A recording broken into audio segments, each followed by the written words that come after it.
जी अस्सलाम वालेकुम स्टूडेंट्स हमने अपना सिलेबस अल्हम्दुलिल्लाह कंप्लीट कर लिया है एफएम का।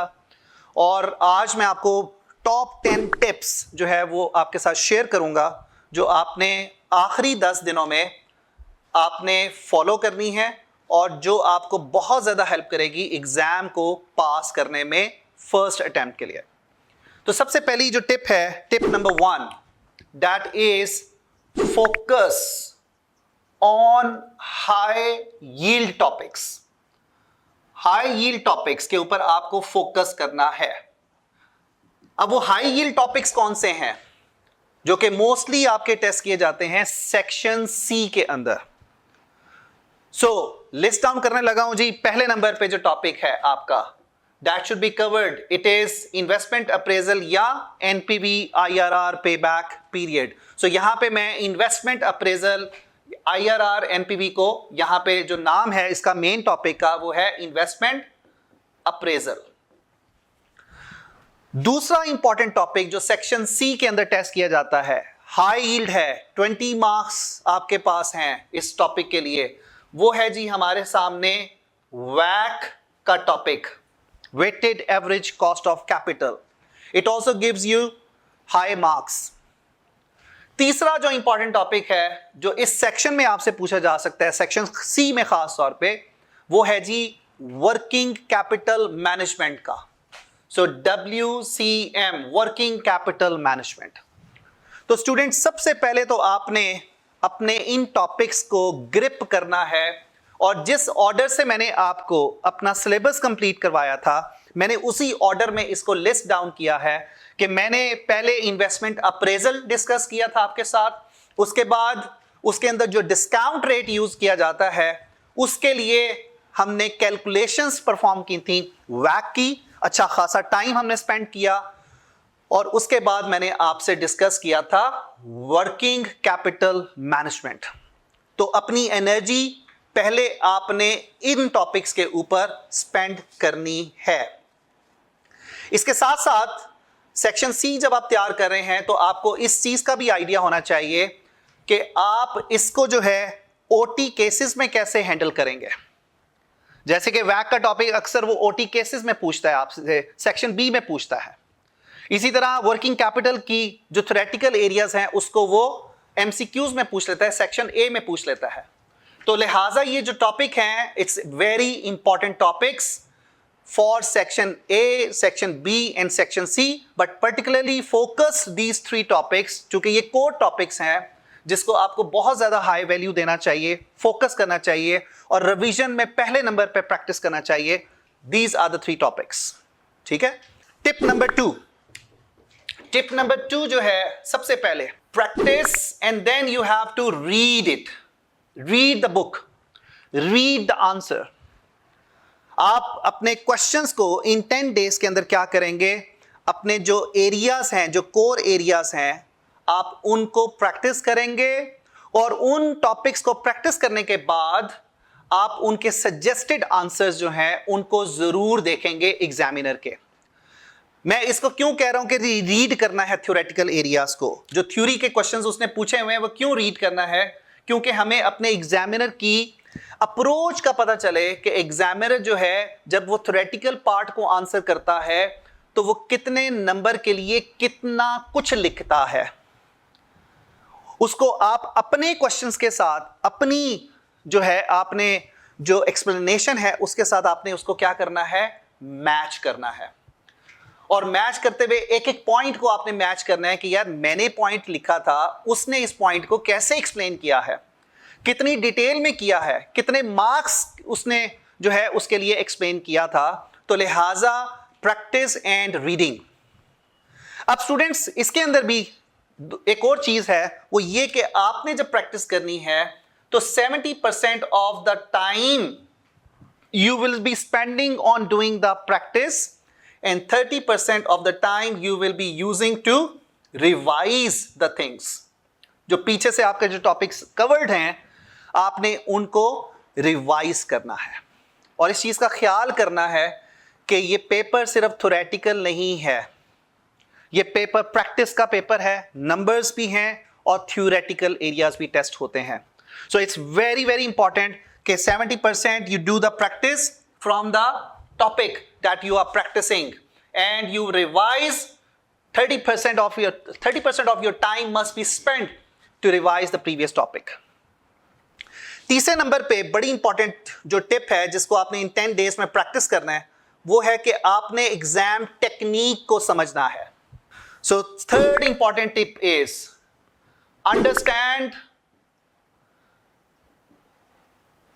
understand the exam technique के पेपर को आपने हैंडल कैसे करना है, उसकी टेक्निक क्या है.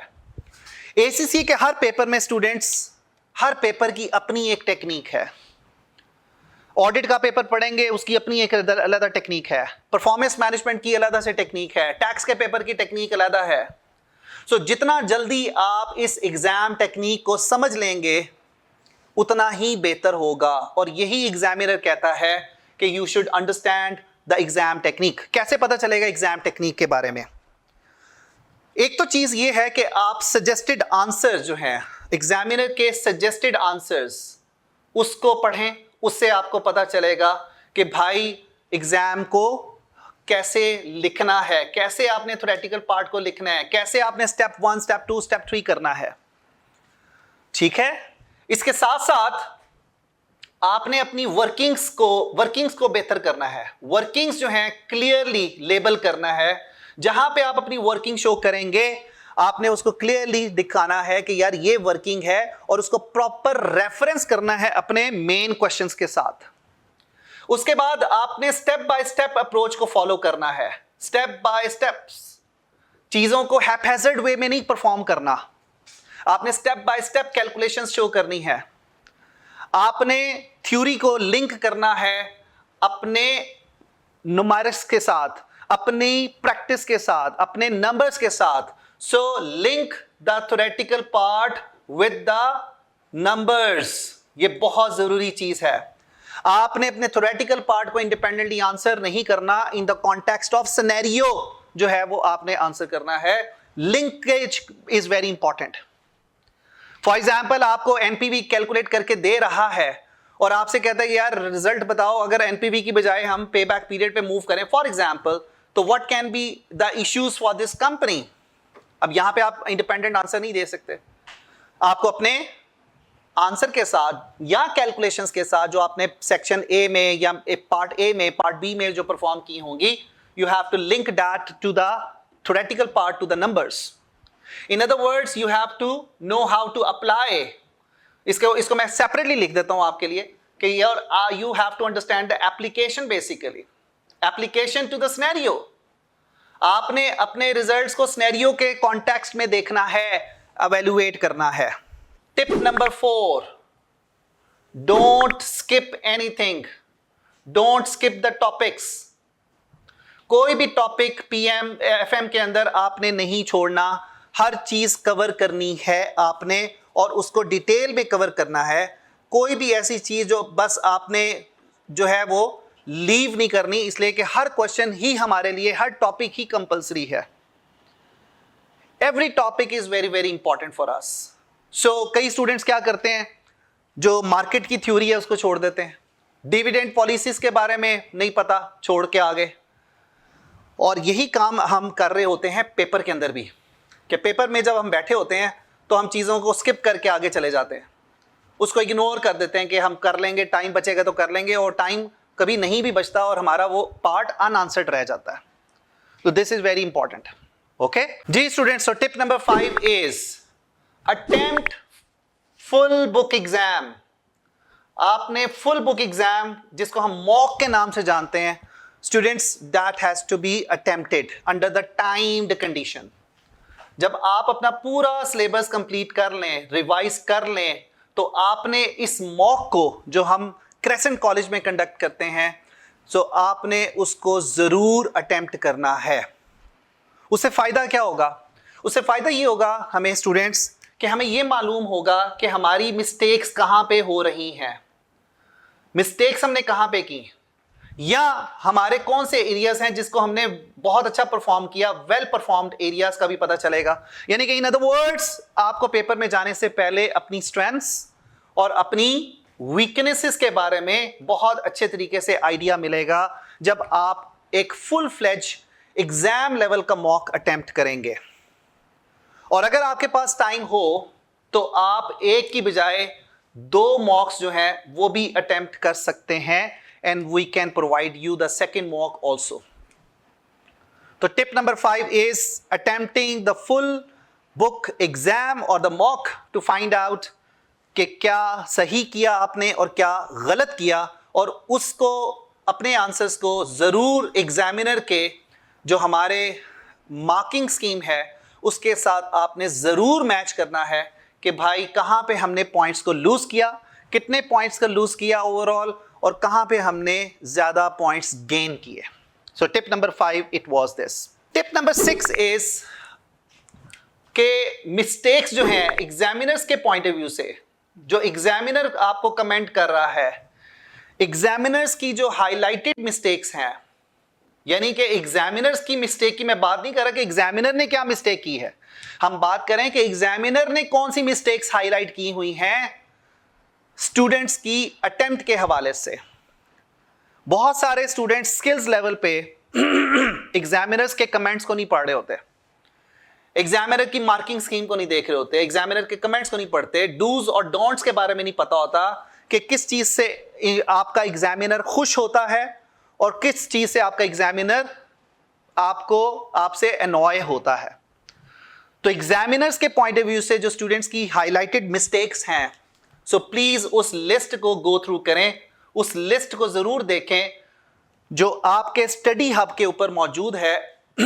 उस लिस्ट को एटलीस्ट 1 से 2 दफा जरूर जो है वो आप गो थ्रू करें। और ये जो लिस्ट है इसको ढूंढना कोई मुश्किल काम नहीं है, आप जेमिनाई से भी ढूंढ सकते हैं, आप बाकी जो एआई के जो है वो प्लेटफॉर्म उससे भी आप सर्च कर सकते हैं कि आखिरी 8-9 सालों में एग्जामिनर ने कौन कौन सी मिस्टेक्स स्टूडेंट्स की, जो कॉमन मिस्टेक्स हैं जो स्टूडेंट करते हैं, वो हाईलाइट की हुई हैं। So this is very important कि आप टिप्स को गो थ्रू करें, इस कॉमन मिस्टेक्स की लिस्ट को जरूर गो थ्रू करें। टिप नंबर 7 बहुत इंपॉर्टेंट टिप है। आपको अपने एग्जाम में टेम्पलेट्स का पता होना चाहिए, अपने फॉर्मेट्स का पता होना चाहिए, जो आपके टॉपिक्स हैं, डिफरेंट टॉपिक्स हैं, जैसे कि एनपीवी का क्वेश्चन जो है उसका एक प्रॉपर फॉर्मेट है। सो टेम्पलेट्स या फॉर्मेट्स जो हैं that should be known to you, very very important. आप जब भी कोई क्वेश्चन परफॉर्म करें, खास तौर पे इन्वेस्टमेंट अप्रेजल का, वैक का, और इसी तरह आपका जो क्वेश्चन है वर्किंग कैपिटल मैनेजमेंट के हवाले से, सो स्टूडेंट्स उसको जरूर देखें और उसका जरूर टेम्पलेट को याद करने की कोशिश करें जितना हो सकता है। यहां पे जितना आपको फॉर्मेट क्लियर होगा उतनी ही जल्दी आप अपने क्वेश्चंस को आंसर कर रहे होंगे। जैसे कि इन्वेस्टमेंट अप्रेजल का टॉपिक हमने किया था, मेन फॉर्मेट होता है आपका, मेन फॉर्मेट में उसके साथ छोटी छोटी वर्किंग्स भी होती हैं, और मैं आपको वर्किंग्स एक्सेल पे करवा के आया हूं कि आपने कैसे इसको लिंक करना है। बहुत सिंपल सा होता है, उसके आंसर को आप प्लस कर इक्वल करके लिंक कर देते हैं। तो लिहाजा टेम्पलेट्स जितना बेहतर क्लियर आपकी जहन में होगा, जितनी बड़ी पिक्चर टेम्पलेट के हवाले से आपके जहन में होगी, वर्किंग्स के बारे में होगी, उतना ही जल्दी आप पेपर में क्वेश्चन को सॉल्व कर रहे होंगे। इसका एक फायदा यह भी होता है कि कई दफा स्टूडेंट्स हमें टेम्पलेट बनाने के, फॉर्मेट बनाने के ही मार्क्स एग्जामिनर दे देता है। फॉर एग्जाम्पल, अगर कोई टाइम हमारा कम है पेपर को अटेम्प्ट करने में, तो हमने फॉर्मेट बनाया होगा, बाद में अगर हम इंफॉर्मेशन नहीं भी लिख सके या एंटर कर सके तो examiner will give you some credit for that. तो this is very important tip. Tip number 8, don't ignore theory. Don't ignore theory जी। थ्योरेटिकल पार्ट जो है वो आपको इजी मार्क्स देता है। आपने रीडिंग की, आपको स्टेटमेंट आ गई, आपने रीड किया हुआ था, इजीली आंसर कर दिया, तो आपके लिए एक किस्म का फायदा हो गया। और हमारे लिए एक एक पॉइंट, एक एक नंबर बहुत मैटर करता है। अब थ्योरी आपको आइडिया होना चाहिए कि बहुत सारे ऐसे टॉपिक्स हैं जो प्योरली थ्योरेटिकल हैं, जिसमें आपका जो टॉपिक है वर्किंग कैपिटल में थ्योरी आ जाती है, जिसके अंदर हम वर्किंग कैपिटल की स्ट्रेटजीज की जब बात करते हैं, पॉलिसीज की बात करते हैं, इन्वेस्टमेंट पॉलिसीज की। आपके सोर्सेज ऑफ फाइनेंस में थ्योरी है, आपके जो है क्या कहते हैं डिविडेंड पॉलिसी में थ्योरी है, आपके जो है फॉरेन करेंसी रिस्क मैनेजमेंट में थ्योरी है। So don't ignore the theoretical areas. और इसके लिए आप क्या करेंगे, इसके लिए जो मैं स्टूडेंट्स को प्रैक्टिस करने के लिए देता हूं वो यही कहता हूं कि भाई एग्जामिनर के आंसर्स को पढ़ो, एग्जामिनर की अप्रोच को समझो कि वो थ्योरेटिकली कैसे आंसर कर रहा है चीजों को। बहुत सारे स्टूडेंट्स ने मेरे से ये कंप्लेंट की कि सर हमें थ्योरी की समझ नहीं आती, सर थ्योरी में हमने हर चीज याद करनी है, सर पूरी किताब की थ्योरी पढ़नी है, सर ये जो टॉपिक्स हैं ये थ्योरेटिकली हर टॉपिक जो है उसका पता हमें होना चाहिए। नहीं, मैं ये कहता हूं कि आपने अगर किताब एक दफा पढ़ ली है, जो क्वेश्चन आप प्रैक्टिस कर रहे हैं उसके थ्योरेटिकल पार्ट को आप जरूर गो थ्रू करें और उसमें एग्जामिनर की अप्रोच को अंडरस्टैंड करें। इसके साथ साथ आपको बेसिक हर टॉपिक की एडवांटेजेस और डिसएडवांटेजेस जो हैं, जिसको हम प्रोज एंड कॉन्स बोलते हैं, या उसकी जो बेसिक एक्सप्लेनेशन है, that should be known to you. And the most important thing is application. आपको अपनी थ्योरी को रट्टा मार के अप्लाई नहीं करना, एज इट इज लिख के नहीं आना। एग्जामिनर आपको पॉइंट नहीं देने वाला, एग्जामिनर यहां पे एफएम में आपके माइंडसेट को रीड करेगा कि आप जितना चीजों को एलैबोरेट करेंगे, जितना चीजों को लिंक करेंगे अपनी थ्योरेटिकल एरियाज में। कैलकुलेशंस तो आपको देख रहा है, लेकिन वो पढ़ेगा आपके माइंडसेट को जब आपके स्क्रिप्ट को पढ़ेगा थ्योरेटिकल एरियाज को। सो अपनी थ्योरी को अप्लाई करना है in the context of scenario, in the context of the question given to you, और उसके लिए आपको सिनेरियो को अंडरस्टैंड करना बहुत जरूरी होगा। तो सिनेरियो पढ़ा, अंडरस्टैंड किया थ्योरेटिकल एरियाज को, अब उस थ्योरी को आप अप्लाई कैसे करेंगे, लिंक कैसे करेंगे और नंबर्स को कैसे एक्सप्लेन करेंगे, this is the art you have to learn. The next tip is the 9th one is the time management. आपने टाइम मैनेजमेंट को प्रैक्टिस करना है इन 10 दिनों के अंदर। आप जब भी कोई क्वेश्चन करें तो देखें कि भाई मुझे एक क्वेश्चन को करने में कितना टाइम लग रहा है। जहां पे आप एक क्वेश्चन पे 2-2 घंटे लगा रहे हैं वो हमारे लिए फायदेमंद नहीं होगा। आप अपने क्वेश्चन को जो एग्जाम का स्टैंडर्ड है उसी के मुताबिक सॉल्व करने की कोशिश करें। अगर नहीं होता उसको छोड़ें और अगले एरिया के ऊपर चले जाएं। ओके जी, लिहाजा पूरा दिन एक क्वेश्चन को लेके बैठना आपके लिए बहुत नुकसानदेह होगा। और इसके साथ साथ ये जो टाइम मैनेजमेंट है, यू शुड अंडरस्टैंड कि भाई जब आपने मॉक दिया था उस वक्त भी आपने टाइम मैनेजमेंट देखी अपनी, कि भाई मैं क्या इस सिचुएशन में हूं कि मैं पूरा एग्जाम जो है विद इन 3 आवर्स कंप्लीट कर भी पा रहा हूं कि नहीं कर पा रहा। So time management, when you are revising the things, when you are practising the exam, you are completing the paper, it's very very important. हर एक मार्क के लिए आपके पास 1.8 मिनट्स का टाइम होता है। पेपर का ड्यूरेशन 3 घंटे है, तो इसका मतलब है 1.8 मिनट्स आपके निकलते हैं। कैसे निकलते हैं? 180 मिनट्स डिवाइड बाय 100 करें तो 1.8 minutes are for every 1 mark question. So understand the importance of the time.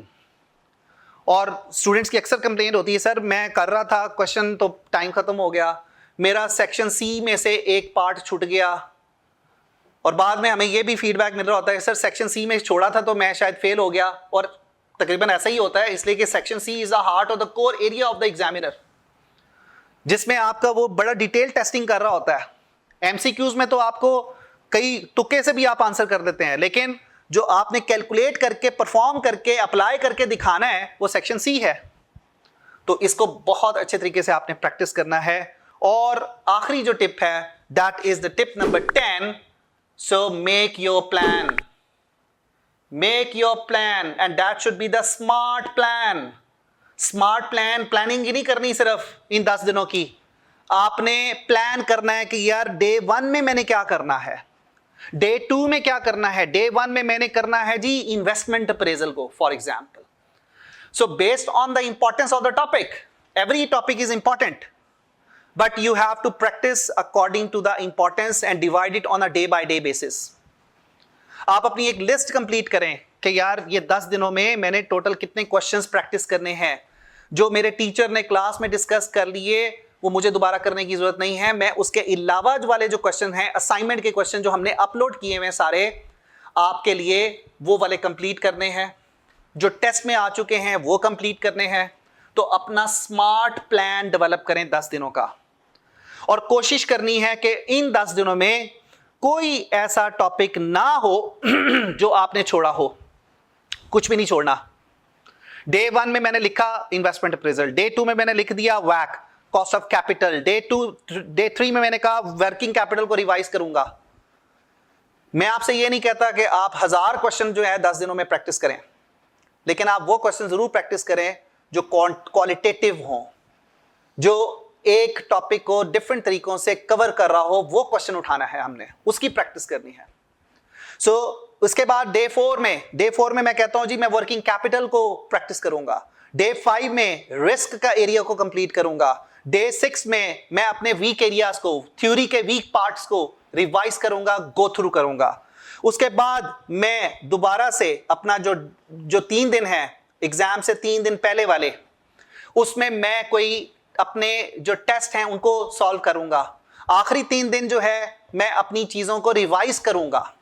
तो पहले 7 दिनों में मैं इसको इस तरह ब्रेकअप करूंगा कि जब आप प्लानिंग करें तो आप इसको 70-30 की रेशो में प्लान करें।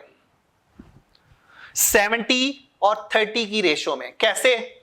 कि अगर आपके पास 10 दिन हैं, 10 डेज मौजूद हैं, तो आप 70% ऑफ योर टाइम और 7 days you will allocate to revise each and everything over the 7 days। 7 दिनों में आपने हर टॉपिक को कंप्लीट कर लेना है एक दफा, विद प्रैक्टिस, विद रीडिंग। और अगर आप कोशिश करें तो किताब भी 7 दिनों में कंप्लीट कर सकते हैं।